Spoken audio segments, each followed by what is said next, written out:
नमस्कार, जय जोहार और आप देख रहे हैं मोर संगवारी तुम्हार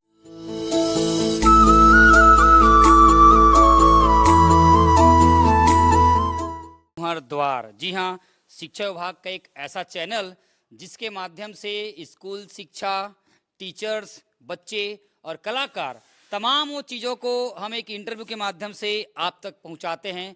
आज हम पहुंचे हैं ग्राम थनौद, जो कि दुर्ग जिले का एक ऐसा ग्राम है जो मूर्ति कला के क्षेत्र में पूरे समूचे छत्तीसगढ़ प्रदेश में और पूरे भारतवर्ष में इनका नाम जाना जाता है। जी हाँ, जिला मुख्यालय से अमूमन 10 से 15 किलोमीटर की दूरी पर यह ग्राम है। इस ग्राम थनौद में आज हम आपको बताएंगे शिक्षा और मूर्ति कला के क्षेत्र के बारे में बताएंगे। हमारे बीच ग्राम थनौद से एक ऐसे मूर्तिकार हमारे बीच मौजूद हैं जो समूचे उनकी जो मूर्ति होती है वो समूचे पूरे प्रदेश के साथ साथ जो है इस प्रदेश के दूसरे प्रदेशों में भेजी जाती है। जी हाँ, तमाम वो बातें हम चर्चा करेंगे कि मूर्ति कला के क्षेत्र में वे कैसे आए। आज उनके माध्यम से इस ग्रामीण परिवेश में तमाम युवाओं को रोजगार दे रहे हैं। यदि आप रोजगार के बारे में भी अगर सोच रहे होंगे तो आपके लिए मूर्ति कला एक बहुत ही अच्छा ऑप्शन हो सकता है।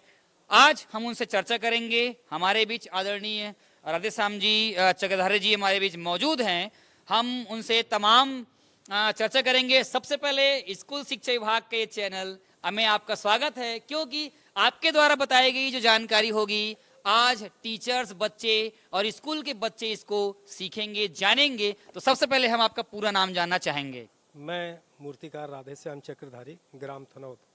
सबसे पहले हम ये जानना चाहेंगे कि आपकी जो प्रतिमा होती है, आपके द्वारा जो रचित प्रतिमा होती है, चाहे वो गणेश जी की हो, चाहे माता की मूर्ति हो, चाहे और कोई मूर्ति हो, उसमें ऐसा लगता है देख के कि केवल और केवल जान फूकना बाकी है। बाकी आप ऐसे उनको रंगरोहन देते हैं, ऐसा उनको संवारते हैं। इसके राज क्या है और आपने इस कला को कैसे सीखी है और कितने साल से इस काम को कर रहे हैं, इसके बारे में हम जानना चाहेंगे।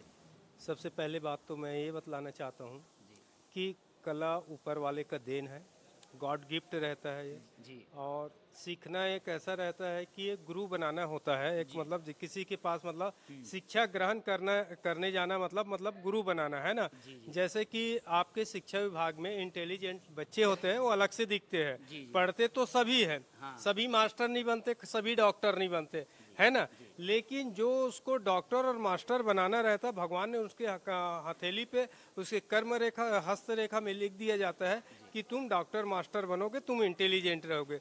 ठीक उसी तरह मतलब एक मूर्तिकार को बप्पा जी ने, ईश्वर ने, भगवान ने, है ना, परमेश्वर ने यहाँ दुनिया में भेजा जाता है कि तुम जाकर मेरा प्रतिमा बनाओगे, मेरा सेवा करोगे और सेवा करके मतलब हिंदू धर्म को बचा कर रखोगे, ऐसा रहता है।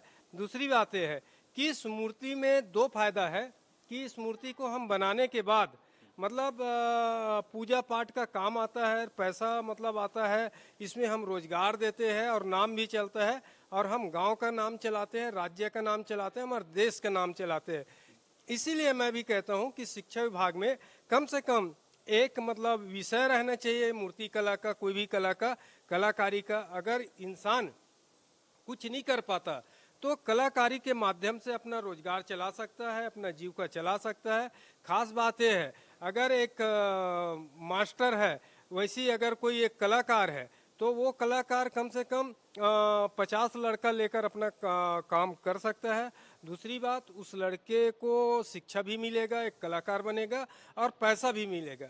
तो मैं एक शासन से अनुरोध करना चाहता हूँ कि ये चैनल के माध्यम से कि एक विषय हमारे मतलब पूरे भारत में कलाकारी का क्षेत्र का एक विषय होना चाहिए। जी, बहुत लंबे समय से आप इस फील्ड में हैं। एक और सभी बच्चे तो पढ़ने में टॉपर तो नहीं होते हैं, जो बच्चे पढ़ के निकल जाते टॉपर निकल जाते, लेकिन कई बच्चे हमारे ऐसे होते हैं जो भी आप देख रहे होंगे कि सरकारी नौकरी में बिजी हैं, है ना। कई साल तक अपने समय उसमें देते हैं, कई लोग सर्विस लगते, कई लोग नहीं लगते। लेकिन एक और आपके माध्यम से बहुत सारे युवा साथी यहाँ पे रोजगार प्राप्त कर रहे हैं। कहीं ना कहीं आप ये कार्य से आपने रोजगार के साधन खोले हैं और कहीं ना कहीं कई युवाओं को रोजगार दे रहे हैं। ये भी एक काबिले तारीफ है, ये मैं कहना चाहूंगा। अच्छा, ये बताएंगे आपकी जो मूर्ति है, आपकी जो ये जो मूर्ति कला है, ये तो समूचे छत्तीसगढ़ में प्रसिद्ध है ना। अच्छा, ये बताइए मूर्ति और कहाँ तक ये जाते हैं? अब पहले हम तो गांव तक ही सीमित थे, जी लेकिन अच्छा चीज का जहां मतलब प्रचार होता है, यूट्यूब और तो सोशल मीडिया के माध्यम से हमारे पूरे भारत में प्रचलित हो गए थनौत गांव और थनौत का कलाकार का नाम, है ना। अब जिस आदमी को, जिस मंडल वालों को हमारे मूर्ति अच्छा लगा, तो समझ के चलो कि गोंदिया, उड़ीसा, बिहार, महाराष्ट्र, है ना, आंध्र प्रदेश और बहुत दूर दूर से आने लग गया है अभी इस गांव में।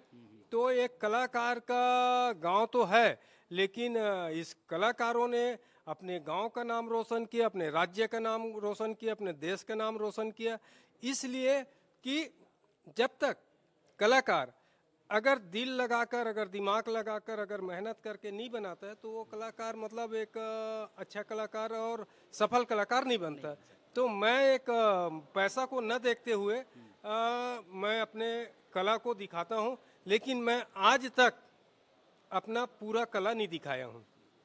इसलिए नहीं दिखाया हूँ कि कोई भी योद्धा को देखना अपना एक शस्त्र बचाकर रखता है ना। हो सकता है कभी मतलब हमारे बीच में अगर कोई हमसे मतलब कोई टकराए, हमसे कोई मतलब टक्कर आए कि थनौत का नाम डुबाने का, तो उसमें होता है कि हम अपना आखिरी शस्त्र निकाल कर फिर हम उसको प्रयोग करेंगे। इसीलिए मैं पूरा कला नहीं दिखाता हूँ, मैं अपना कला बचा कर रखा हूँ। मैं जीवन में इसको धीरे धीरे मतलब अब इस कला को मैं और अच्छे से रूप में दिखाना चाहता हूँ। लेकिन अच्छा कला दिखाने के लिए इंसान को कम मूर्ति बनाना पड़ता है, तो मैं आने वाला साल में क्वांटिटी कम कर दूंगा मूर्ति का और थोड़ा अच्छा प्रदर्शन, क्वालिटी और अच्छा देने की कोशिश करूंगा। अमूमन कितने फीट का, अधिकतम कितने फीट का बनाते हैं मूर्ति आप? देखिए कि हमारे राज्य से ज़्यादा 20 फीट से ज़्यादा मूर्ति नहीं निकल पाएगी। कारण ये है कि जितना भी ओवर ब्रिज है वो 20 फीट का ही मूर्ति निकल सकता है, इसीलिए अपन 20 फीट से बड़ा मूर्ति नहीं बना पाते। अच्छा, माने जी ये बताएंगे कि ये जो माताएं अभी जो मूर्ति बनी हुई हैं, अमूमन इसमें कौन सी मिट्टी का प्रयोग करते होंगे? क्योंकि कई बच्चे हमारे ऐसे सीजीपीएससी आजकल तो आप देख रहे हो कि बड़ा बड़ा एग्जाम वगैरह में भी क्वेश्चंस आने लग गए हैं, तो अगर मान लो पूछ दिया जाए इसमें कौन सी मिट्टी का प्रयोग करते हैं, उसके बारे में क्या बताएंगे? इसमें मिट्टी 4-5 प्रकार का लगता है। अच्छा, और ये बहुत बड़ा वरदान है थनौत गांव के लिए कि हमारे सरार है गांव का, मतलब जो खार सरार बोलते हैं, जो उगदम होते हैं कि नदी से मतलब ओवर पानी जो होते हैं वो मतलब सरार में आ जाते हैं। उस सरार में एक ऐसा जगह है जिसमें 4 प्रकार का मिट्टी मिलता है। काला मिट्टी मिलता है, रेतीला मिट्टी मिलता है, चिकनी मिट्टी मिलता है, भूरी मिट्टी मिलता है, लाल मिट्टी मिलता है ना। तो इस मिट्टी को आवश्यकता अनुसार कहाँ किस मिट्टी को लगाना है, काली मिट्टी को किस समय लगाना है, लाल मिट्टी को किस समय लगाना है, भूरी मिट्टी को किस समय लगाना है, चिकनी मिट्टी को किस समय लगाना है। तो इसी को हम मतलब हमारे यहाँ जो सीखने आता है, कम से कम 25-30 लड़का आया है, वो फ्री में मैं शिक्षा देता हूँ, खाना भोजन ट्रीटमेंट करवाता हूँ उसका, मतलब जैसे भी वक्त होने पर, लेकिन मैं फ्री में शिक्षा देता हूँ।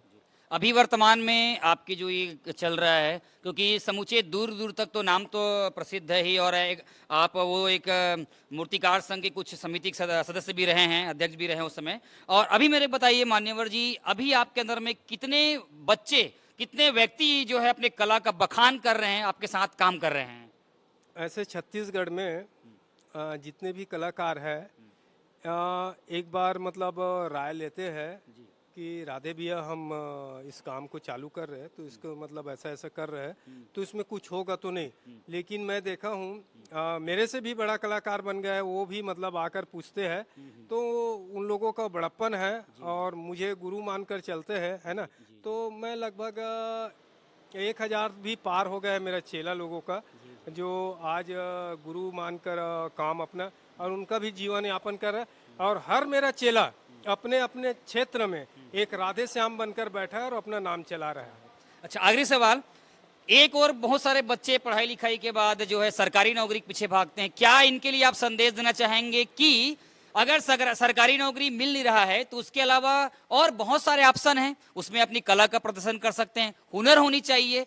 मतलब आपका मतलब मैं ये जानना चाहता हूं कि सरकारी ही नौकरी सब कुछ नहीं है, उनको अपने कौशल के हिसाब से, उनकी कला के हिसाब से जो है और बहुत सारे फील्ड हैं, उनमें जाकर जो अपना फ्यूचर बनाना चाहिए। इसके बारे में क्या कहेंगे आप?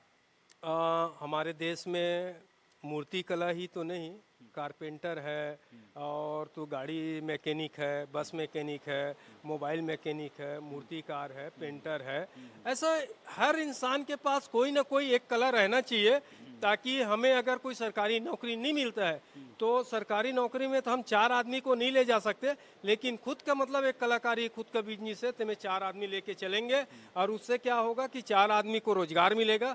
हमारे देश का, हमारे राज्य का मतलब जो गरीबी है, जो मतलब बेरोजगारी है, वो बेरोजगारी को हम व्यक्तिगत खत्म कर सकते हैं। शासन प्रशासन से और क्या कहना चाहेंगे आप इसके लिए कि मूर्ति कला को कितना बढ़ावा देना चाहिए? और मैं ये भी मेरा मिला एक व्यक्तिगत राय है कि थनौद गांव ग्राम को मूर्ति ग्राम तो मालूम हो ही गया है ना? इसके मतलब शासन से आप क्या और चाहते हैं कि इसको और प्रमोट करें आगे आगे, उसके लिए बताएंगे?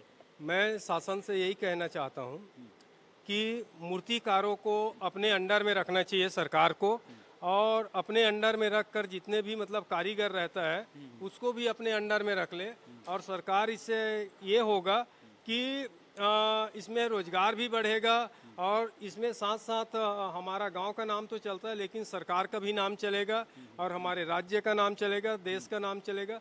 तो सरकार को थोड़ा सा अपने अंडर में रखना चाहिए कलाकारों को, ताकि इन कलाकारों को और उत्साहित होगा और उनका जो जुनून है और आगे बढ़ेंगे और अच्छे से अच्छे काम करके दिखाएंगे। कभी कभी क्या होता है, एक गरीब घर के इंसान मूर्तिकार बन जाते हैं, कलाकार बन जाते हैं, तो उनके पास कोई सुविधा नहीं रहता है ना, तो उस सुविधा को सरकार को देना चाहिए। जैसे कि हमें बारिश से बचाना पड़ता है, धूप से भी बचाना पड़ता है और मौसम से बचाना पड़ता है, तो इस चीज़ का सुविधा होना चाहिए। सरकार हमें मतलब थोड़ा सा इस चीज़ में मतलब आगे बढ़कर हमें आकर हमें पूछना चाहिए और प्रोत्साहन देना चाहिए। प्रोत्साहन जैसे धान को जो धान केंद्र होता है वहाँ तो बारदाना ऐसे व्यवस्था करते हैं, ऐसे कुछ छोटी मोटी छुटुक जो है सहयोग सरकार को आप लोगों के पक्ष में करना चाहिए। ऐसा मेरा उद्देश्य है। मेरे लिए नहीं, मैं पूरे दुनिया के छत्तीसगढ़ और पूरा भारत के कलाकारों के लिए मांग रहा हूँ इस चीज़ को, कि बहुत ही तकलीफ रहता है। और क्या होता है कि हम ऑर्डर तो ले लेते हैं, मौसम का मार, तबीयत का मार, कभी मतलब पर्सनल मतलब काम से मार, तो इस चीज़ को हम नहीं कर पाते, लेकिन माता रानी के सेवा में लगे हैं तो हो जाता है ऐसी। मतलब इतने मेरा उम्र बीत गया, मैं 50 साल का हो गया हूँ, तो मेरा उम्र बीती गया। अमूमन यहाँ तक पहुँचने में काफी आपने अपने जीवन का अमूल्य समय दिए हैं, अपना मेहनत दिए हैं और तब जाके इस मुकाम पर पहुंचे। और कहीं ना कहीं जब आपका नाम सुर्खियों में जब आता है, लोग लेते हैं राधे भैया करके, तो कहीं ना कहीं आपके मन मस्तिष्क को, हृदय को वो संतुष्टि मिलता होगा। आप जो काम करते हैं उससे कितने संतुष्ट हैं आप? अगर कोई मेरा बड़प्पन करता है, राधे भैया आप मूर्तिकार हो, या तो कोई आप भैया सेल्फी लेना है, फ़ोटो खिंचवाना है, आप आइए मेरे घर भोजन के लिए, चाय पीने के लिए, या तो फिर पंडाल में आइए, तो जैसे बोलते हैं तो मेरे आँख के सामने में डायरेक्ट गणेश जी, दुर्गा जी, बप्पा जी दिखने लगता है कि बप्पा जी आपको, आपका सेवा करने से, आपको बनाने से मेरा मान सम्मान नहीं, आपका मान सम्मान है ये मेरा। और मैं सोचता हूँ हमेशा मैं बप्पा जी के पैर के नीचे रहूँ, माता जी के पैर के नीचे रहूँ, उनका पैरों का धूल बनकर रहूँ, तो वो मेरा सोच है। मैंने कभी ये नहीं किया ना कि मेरा बड़ाई कर रहा है, कि मेरा बड़प्पन कर रहा है, तो मेरे को आदर दे रहा है, मेरे को सम्मान दे रहा है। मैं सोचता हूँ मेरे अंदर सरस्वती जी विराजमान है, उसका सम्मान हो रहा है। अभी माता रानी का दरबार सजने वाला है। वो गीत संगीत जब चलता है, वो माटी के दुर्गा दाई ऐसा गीत जब चलता है ना, तो मन मस्तिष्क में एक आवेग आ जाता होगा। और आप तो माता रानी को रूप दे रहे हो, आपको तो बहुत खुशी भी होती होगी। जब विदाई का पल आता होगा तो वहाँ पे खुद पीड़ा भी होता होगा, क्योंकि आप एक छोटे मतलब माटी से लेकर उसको आप एकदम सींचते हैं, बड़ा करते हैं। एक और जब उनकी विदाई आता है, जब उनको विसर्जित किया जाता है, तो माँ को ऐसे ही नदी तालाब में बहा दिया जाता है ना? आप देखे होंगे मंजर को, तो उस समय का आपका क्षण कैसा रहता है, बनाने से लेकर आखिरी तक बताएंगे। मैंने अपनी बिटिया का विदा किया इस बार, बड़े बिटिया का, तो सेम ऐसा लगता है कि हम अपने घर से अपनी मतलब जो लक्ष्मी है, लक्ष्मी है, बेटी है। बेटी है, या तो हमारे हाथ से मतलब बनाए हुए सिरजाए हुए मूर्ति किसी को दे रहे हैं, तो बहुत ही दर्द उठता है। और उसके बाद जैसे मूर्ति जाने के बाद हर मूर्तिकार का जो एनर्जी है, जो ताकत है, उसका शक्ति है, मतलब जस्ट आधा से भी कम हो जाता है, जीरो में चला जाता है। लेकिन अभी हमारे पास अगर 25 मूर्ति भी और एक्स्ट्रा रहेंगे तो इस मूर्ति को कंप्लीट करके हम देंगे। संघर्ष करते हैं और माता रानी आकर विराजमान होते हैं, और विराजमान होकर अपना काम खुद ही करती है वो, और करके मतलब अपने जगह में जाकर बैठ जाती है माता रानी। आपकी काम, आपका जो कार्य है, आपकी बातों से, आपके कार्य से, आपकी जो उपलब्धियां जो पाए हैं, वो एकदम साफ तौर पर झलकता है। क्योंकि आपने मूर्ति कला में एक रोजगार तो दी है, जिला को, प्रदेश को एक पहचान दिए हैं लोगों के बीच में, है ना। ऐसे ऐसे लोग नहीं होंगे जो शायद आपके नाम को, जब भी मूर्ति कला का नाम आता होगा, बप्पा जी का नाम आता होगा, माँ भवानी का नाम आता होगा, वहां पर जो है समूचे थनौत के कलाकारों का नाम आता होगा, आपका नाम आता होगा, तो कहीं ना कहीं मन जो होता होगा व्यथित के साथ, प्रफुल्लित के साथ जो है उमंग से भर जाता होगा। आपने हमें बहुत अपना कीमती समय दिया, उसके लिए मैं बहुत बहुत धन्यवाद देना चाहूँगा। ये तो आप देख रहे थे राधे भैया जिन्होंने तमाम वो थनौत क्षेत्र में जो है युवाओं को, है ना, युवाओं को रोजगार दिया है, उनके लिए रोजगार की साधन उपलब्ध कराया है। और जैसे कि आप लोग को पता होगा कि माता रानी का दरबार जो है अभी 3 तारीख से सजने वाला है, और नवरात्रि का पर्व जो होता है पूरे समूचे छत्तीसगढ़ प्रदेश में, पूरे भारतवर्ष में हल्लोत्साह के साथ जो है मनाया जाता है। एक और चारों तरफ जो है मंदिरों में देवी माँ विराजमान हो जाती है, पंडालों में देवी माँ विराजमान हो जाती है, चारों तरफ जो है ज्ञान की गंगा जो है पर्व के रूप में मनाया जाता है। आप देख सकते हो कि किस तरह से ये माता रानी की मूर्ति को आप देख सकते हो, कि राधे भैया की कला को देख सकते हो कि किस तरह से ये मूर्ति विराजमान यहाँ पर देखो बनाई गई है, कि माँ भवानी साक्षात जो है यहाँ पर बैठी हुई नजर आ रहे हैं।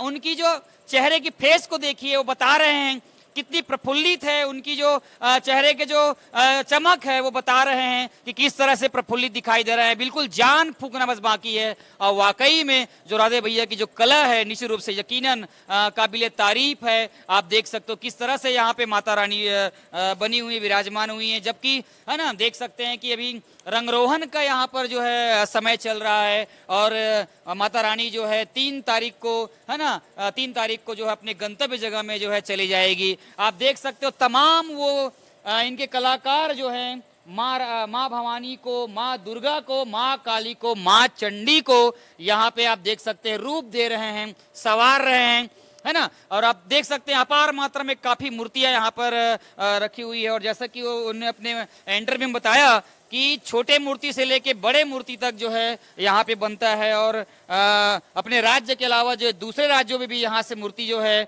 सप्लाई की जाती है। और सबसे बड़ी बात है कि युवाओं को जो रोजगार दे रहे हैं, ये सबसे बड़ा फैक्ट है।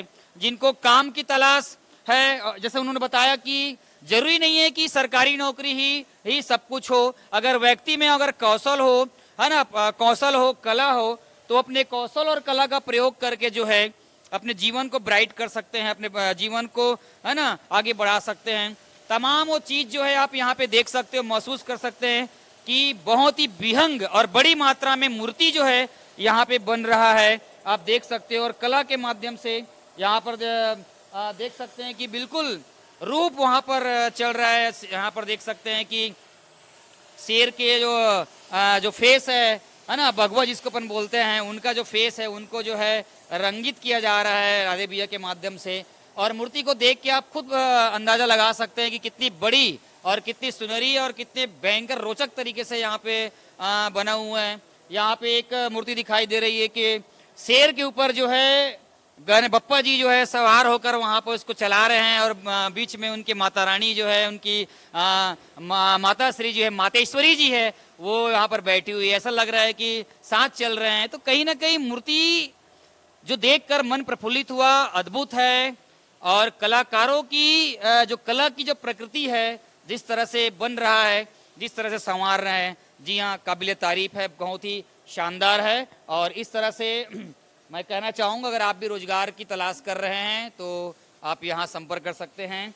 राधे भैया की मूर्ति बहुत ही खास आकर्षक रहता है, और अगर आपको किसी प्रकार की और मूर्ति वगैरह का अगर ऑर्डर देना है या मूर्ति के लिए संपर्क करना है तो सीधे आप जिला मुख्यालय से आ जाइए, थनौद है ना, दक्षिण में ये गांव है और यहाँ आप संपर्क कर सकते हैं। अगर आप इस वीडियो को देख रहे हैं तो लाइक करें, सब्सक्राइब करें और इस वीडियो को हमारे स्कूली बच्चे तक सभी तक पहुँचाने का है ना प्रयास करें। तो है ना, बने रहिए हमारे वीडियो तक। बहुत बहुत धन्यवाद, थैंक यू।